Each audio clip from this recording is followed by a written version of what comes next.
네, 오늘 말씀 제목은 너는 내 사랑하는 아들이라, 너는 내 사랑하는 아들이라 라는 제목으로 말씀을 나누겠는데요. 이렇게 제목을 잡은 것은요, 예수님이 세례 받으실 때 22절에 보면요, 하늘로부터 소리가 났대요. 근데 그 소리가 너는 내 사랑하는 아들이라 내가 너를 기뻐하노라 라고 하나님이 예, 말씀하신 것이겠죠. 여러분, 이게요, 또 우리의 정체성입니다. 저와 여러분들이 하나님의 자녀잖아요. 그러니까 우리에게 필요한 것은요, 늘 하나님의 음성을 들으셔야 된다라는 거죠. 우리에게 날마다 하나님께서 이렇게 너는 내 사랑하는 자녀다. 내가 너를 기뻐한다라는 이 음성을 저와 여러분들이 말씀을 통해서 발견해야 된다라는 것이겠죠. 그럴 때에 참된 만족과 기쁨을 누릴 수 있고 뿐만 아니라 우리가 그 그리스도인의 정체성을 지킬 수가 있다라는 거예요. 세상에서는 끊임없이 여러 가지 소리들을 내잖아요. 근데 그 소리들은요, 우리들이 하나님의 자녀된 이 정체성을 흔드는 그런 소리들을 내기 때문에 정말 이렇게 말씀을 통해서 저와 여러분들이 하나님의 음성을 들어야 되는 것입니다. 네, 첫 번째로는요, 하나님의 자녀에게 기도와 말씀은 필수 요소입니다. 21절에 보면요, 백성이 다 세례를 받을 때 예수도 세례를 받으시고 기도하실 때에 하늘이 열리며 네, 여기 말씀해 보니까요. 백성이 다 세례를 받았대요. 여기서 누구에게 세례를 받았냐? 세례 요한에게 죄를 사함 받는 세례를 받은 것이죠. 그러니까 죄가 있는 사람들이 사실 세례를 받은 거거든요. 그런데 예수도 세례를 받으시고 예수님은 죄가 없으신 분이잖아요. 그러면 세례도 필요가 없거든요. 근데 왜 예수님은 세례 요한에게 세례를 받으셨을까요? 그것은 바로 죄인을 구원하시기 위해 죄인의 자리까지 예수님이 낮아지셨다라는 거겠죠. 아주 쉽게 말씀드리면 눈높이를 낮추신 것이라고 할 수가 있는 것이에요. 또한 예수님이 세례를 받으신 것은 하나님의 질서에 순종하신 것을 의미한다라고 볼 수가 있어요. 그렇다면 예수님이 세례를 받으신 것은 눈높이를 낮추시고 하나님의 질서에 순종하신 것이라고 할 수 있는데 여러분 우리도요 이게 쉽지 않잖아요. 다른 사람의 눈높이로 낮아지는 게 힘들고 질서에 순종하는 것이 힘들기 때문에 해야 되는 게 있습니다. 그게 뭡니까? 기도하실 때에 라고 나와 있잖아요. 그래서 우리에게 필요한 것은 기도라는 것이에요. 누가복음에는 기도가 참 많이 강조되어 있습니다. 여기 또 기도하시는 예수님이 많이 나타납니다. 그래서 이 세례와 기도를 연관시켜서 생각해 본다면 다른 사람의 구원을 위해 눈높이를 낮추고 하나님의 질서에 순종하는 것은 바로 기도를 통해서만 가능하다라는 것이에요. 그럴 때에 하늘이 열리며 하늘이 열린다라고 우리들에게 말씀해 주고 있는 것이겠죠. 그래서 제가 항상 말씀드리는 것은요, 말씀 묵상만 하시면 안 됩니다. 왜냐하면요, 말씀 묵상만 하면요, 깨달음 정도로만 그치거든요. 기도로 죽어지셔야 돼요. 기도로 죽어져야지만 상대방의 눈높이로 낮아지거든요. 근데 말씀 묵상만 하는 사람은요, 바리새인이 될 가능성이 아주 큽니다. 그래서요, 답만 내리는 것이겠죠. 근데 여러분, 우리가 기도로 죽어지지 않으면요, 질서의 순종도 안 되고 상대방의 눈높이로 낮아지는 것도 안 된다라는 것을 기억해야 되는 것이죠. 22절에요. 성령이 비둘기 같은 형체로 그의 위에 강림하시더니 하늘로부터 소리가 나기를 너는 내 사랑하는 아들이라 내가 너를 기뻐하노라 하시니라. 이렇게 예수님이 기도로 나아가셨을 때요. 성령이 비둘기 같은 형체로 강림하셨다고 하잖아요. 예수님이 성령으로 충만해지심을 성령의 능력에 사로잡히심을 보여주고 있습니다. 여러분 이처럼 우리에게 필요한 것은 성령의 충만함이라는 것을 말씀해 주는 거겠죠. 그때 하늘로부터 나는 소리는 너는 내 사랑하는 아들이라 내가 너를 기뻐하노라 라고 하나님이 말씀하셨습니다. 우리가 이런 하나님의 음성을 듣기 위해 날마다 해야 하는 것이 그렇기 때문에 말씀 묵상이라는 거겠죠. 그래야 우리의 정체성을 유지할 수가 있다라는 거겠죠. 여러분 내일 말씀에 보면요. 이 누가복음 4장에 보면 마귀가 제일 먼저 하는 짓이 뭐냐? 정체성을 흔드는 짓을 합니다. 그래서 이렇게 이야기해요. 이미 하나님이 너는 내 사랑하는 아들이라고 했는데 이렇게 시험을 해요. 만일 하나님의 아들이거든 이라고 하면서 세 가지 시험을 주거든요. 이게 우리들에게도 해당되는 거예요. 여러분, 날마다 사탄이 여러분들의 그 정체성을 흔들 겁니다. 하나님의 자녀된 이 정체성을. 그렇기에 우리가 날마다 말씀을 보아야 되는 것이겠죠. 그래서 세상은 끊임없이 이 하나님의 자녀된 정체성을 흔들려는 시도들을 할 것입니다. 그래서 이런 잘못된 생각들을 심어 줄 겁니다. 그래서 이런 생각을 심어 줄 거예요. 내가 하는 일이 곧 나다. 또는 남들이 나에 대해서 하는 말이 나다. 또는 내가 가진 것이 곧 나다. 이런 잘못된 정체성을 심어 주는 것이죠. 그러니까요. 예, 여기에 엄청난 에너지를 쓰기 때문에 자꾸만 지식을 더해야 하는 것 같고, 권력을 더해야만 하는 것 같고, 명예를 더해야만 하는 것 같고, 물질을 더해야만 하는 것 같지만, 여러분, 그것은 결국 우리를 비참하게 만든다라는 것이에요. 내가 무가치하고 사랑받지 못할 존재로 생각하게 만들어서 세상의 성공과 인기와 권세가 인생에서 추구해야 될 목적이 되어버리게 만든다라는 것이죠. 즉, 쉽게 말씀드리면 세상은 여러분들에게 인생의 목적은 행복이라고 끊임없이 주입할 것입니다. 그러나 여러분, 인생의 목적은 행복이 아니라 거룩이라는 것을 저와 여러분들이 깨달아야 되는 것이겠죠. 그래서 우리가 이 말씀을 통해서 날마다 나의 정체성을 발견해야 된다라는 것을 말씀을 드리는 것입니다. 그래서 이것에 대한 적용 질문도요. 예수님이 세례를 받으심으로 눈높이를 낮추셨듯이 내가 낮은 눈높이로 예수님께 인도해야 할 사람은 누구입니까? 또 한 가지는요. 날마다 SNS, 유튜브, TV를 통해서 세상의 소리에만 귀를 기울입니까? 아니면 말씀을 통해서 하나님의 음성을 날마다 듣고 있습니까? 네, 두 번째로는요. 누구든지 하나님의 자녀가 되려면 예수님이 필요합니다. 23절인데요. 예수께서 가르치심을 시작하실 때에 30세쯤 되시니라.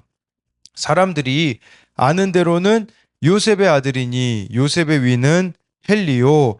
예수님이 가르치심을 시작하실 때가 30세쯤 되신다라고 말씀해 주고 있습니다.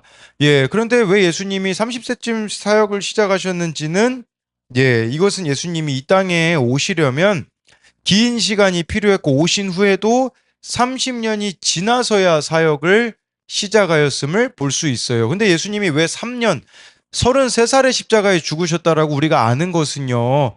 요한복음에 보면 6월절을 예수님이 3번 지키시는 게 나오거든요. 그러니까 6월절은 1년에 한 번 지켰는데 3번 지켰기에 33살에 십자가에서 죽으셨으므로 우리가 이렇게 알 수가 있는 것인데요.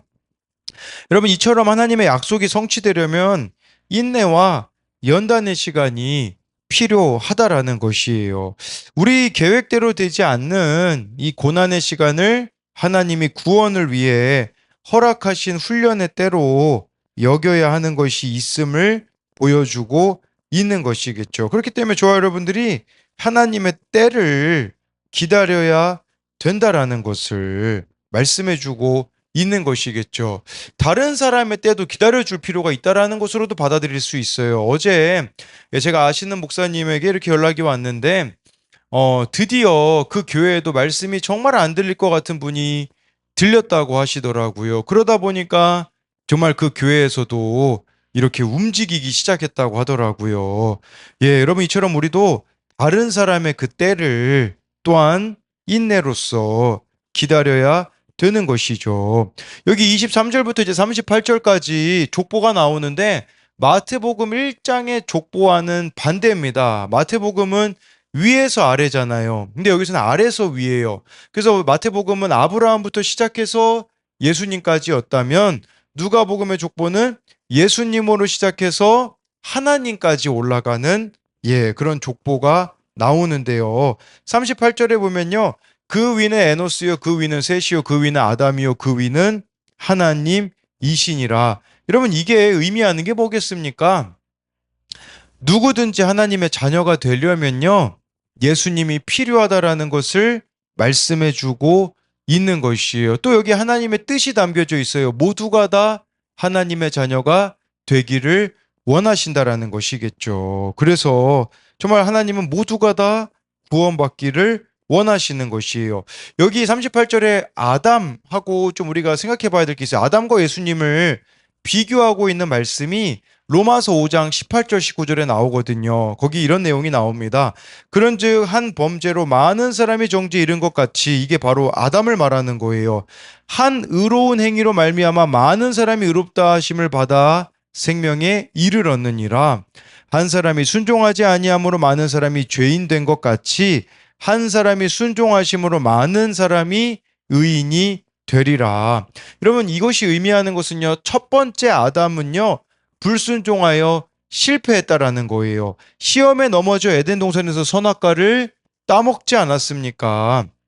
죄를 들어오게 한 첫 번째 아담이 있었다면, 바울은 로마서에서 예수님을 두 번째 아담으로 묘사를 합니다. 예수님이 두 번째 아담이신데 순종하셨고 시험을 이기셔서 구원의 길을 여셨다라는 거예요. 그렇기 때문에 첫 번째 아담의 후손인 우리들이 필요한 분은 바로 두 번째 아담이신 예수님이라는 것을 말씀해 주고 있는 것이겠죠. 그래서 누가복음의 이 족보가 아담까지 올라가는 것은 모든 인류에게는 예수 그리스도가 필요하다라는 의미예요. 또 그 위에 하나님이시니라라는 이 말씀이 의미하는 게 무엇이겠습니까? 저와 여러분들에게, 정말 저와 여러분들 하나님의 자녀라면요, 필요한 것이 있는데 그것은 바로 하나님의 주권을 인정해야 된다라는 뜻입니다. 맨 위에 하나님이 있다라는 것은 하나님의 주권을 인정해야 된다라는 뜻이죠. 지금 우리가 살아가는 세상은 인권이 왕노릇하는 세상이잖아요. 트럼프가 미국의 대통령이 되었는데요.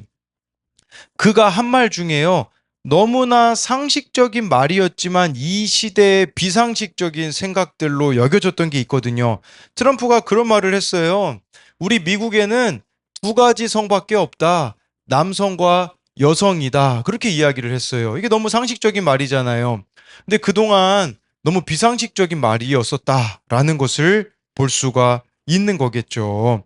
너무나 맞는 말이지만 이 세대는 그것이 틀렸다고 합니다. 말씀이 틀렸다고 하죠. 세상은 가면 갈수록 악하고 음란하여 인권을 앞세워서 창조주 하나님의 주권을 인정하지 않습니다. 그리고 결혼과 가정을 파괴하려고 하죠. 죄를 합리화해 주는 것인데, 여러분, 그것은 하나님의 주권을 무시하는 것일 뿐입니다. 그렇기에 하나님의 자녀된 우리는 매일 주시는 말씀을 믿고 살고 누리며 가정을 지키고 질서에 순종해야 합니다. 이렇게 말씀대로 살아내는 것이 하나님이 사랑하는 자녀의 특권이라는 것이죠. 제가 어느 청년의 나눔을 이렇게 가지고 왔는데요. 거기 그 청년이 이런 나눔을 해주었습니다. 요즘은 무슨 특별한 일이 있을 때나 기도했었지, 큐티를 멈추는 동안은 더더욱이나 기도를 안 했었다. 다만 할아버지의 사건이 터지면서 하루 종일 괴로워 기도를 할 수밖에 없는 상황이 됐다. 이제 할아버지를 암 사건을 마주하게 된 거죠. 어젯밤에 아버지와 대화를 통해 안 사실은 수술이 가능할 줄 알았던 할아버지의 상태가 수술과 항암 치료가 절대 불가능한 몸 상태였다라는 것이다. 당뇨와 신장이 너무 안 좋아서 수술을 진행하면 수술 중에 돌아가신다라는 얘기는 참 청천벽력 같았다. 심지어 눈뜨기 전에 바삐온 간호사 선생님의 전화는 더더욱 신장이 8%밖에 기능을 하지 않아 급히 삽관을 하고 투석을 해야 한다라는 전화, 더더욱 나를 괴롭게 만들었다. 많은 분들에게 기도 부탁을 하고 생각해 보니 나의 죄가 하나씩 드러나기 시작했다. 한두 달 전에 할아버지가 당뇨약도 먹는다고 했을 때 그냥 듣고 내일에 바빠 어련히 잘하시겠지, 우리 할아버지 건강하시니까 라고 안일하게 넘긴 내 가족을 보살피지 않는 내 죄다. 당뇨가 있다는 건 전혀 건강한 게 아닌데 별일 없을 거라는 안일한 내 생각들에 죄스러워 회개받게 되지 않았다. 나의 안일함과 고집됨, 인정 중독으로 비롯된 가족에 대한 무관심, 난 이제 가족을 매우 사랑하는 줄 알았는데 진정으로 사랑하지 않음을 회개하게 됐다라고 이런 나눔을 어제 올려주었더라고요. 그래서 정말 이 할아버지의 암 사건으로 인하여서 자신이 하나님께로 돌이키겠다라고 그런 고백을 나누어 준 거거든요. 이게요, 어떤 의미로 보자면 다시 돌아가 하나님의 주권을 인정하는 것이라고 볼 수가 있습니다. 여러분, 우리에게도요, 어떤 사건을 통해서, 어떤 사람을 통해서 다시 하나님의 주권을 인정하라고 부르시는 것들이 있을 수 있어요. 그때에 하나님께 돌아가는 우리들이 되었으면 좋겠습니다. 그래서 이것에 대한 두 가지 적용 질문은요, 하나님의 때를 기다리지 못하게 하는 나의 욕심과 계획은 무엇입니까? 내가 기다려줘야 할 사람은 누구입니까? 정말 예수님이 30세의 공생애를 시작하신 것은 기다림의 시간이었던 거와 마찬가지로 우리 또한 다른 사람을 그렇게 기다려줘야 된다라는 거겠죠. 또 한 가지는요, 하나님의 주권을 인정하게 만드는 사람과 사건이 나에게는 무엇이 있습니까? 예, 정말 좋아요. 여러분들이 하나님의 주권을 인정하게 만드는 사랑과 사건이 무엇이 있는지도 우리가 돌아보아야 합니다. 네, 기도하겠습니다. 살아계신 하나님, 오늘 말씀에 정말 하나님, 예수님께서는 세례를 받으셨습니다. 정말 죄인의 자리까지 낮아지신, 죄가 없으신 분이 죄사함의 그 세례의 자리까지 예수님이 낮아지신 것은 눈높이를 맞추기 위함이고 질서에 순종하기 위함입니다.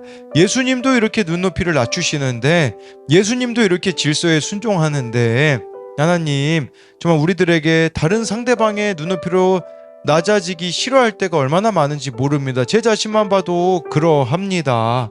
정말 질서에 순종해야 되는데 교만하여서 저 또한 참 질서에 순종하지 못하는 모습을 오늘 말씀을 통해 봅니다. 정말 오늘 예수님께서 말씀과 또 하늘로부터 나는 소리인 너는 내 사랑한 아들이라 내가 너를 기뻐하노라라는 이 하나님의 음성을 들으심으로 사역을 시작하신 것처럼 우리에게도 날마다 하루를 시작할 때에 말씀으로 이 하나님의 음성이 선명하게 들려지기 원합니다. 예수님은 30세에 공생애를 시작하셨습니다. 인내와 기다림의 세월을 우리들에게도 겪어야 된다라고 가르쳐 주시는 것처럼 우리 또한 잘 인내하며 하나님의 때에 나를 맞추며 또한 상대방의 그 구원의 때가 임할 때까지 인내하며 갈 수 있도록 우리에게 은혜를 베풀어 주옵소서. 또한 아담의 그 족보는 실패한 족보가 아니겠습니까? 제2의 아담이신 예수님이 완성하신 것처럼 우리에게도 늘 이 예수님을 믿음의 눈으로 바라보며 또한 맨 위에 예수님 족보에 하나님이 계신 것은 모두에게 하나님이 필요하다고, 모두가 다 하나님의 주권을 인정해야 된다라는 이 하나님의 뜻을 기억함으로써 우리에게 일어나는 사건을 통해서, 우리를 힘들게 하는 사람을 통해서 그 가운데 다시금 하나님의 주권을 인정하는 우리 한 사람 한 사람 되게 하여 주실 것을 믿으며 살아계신 예수님 이름으로 기도드립니다. 아멘.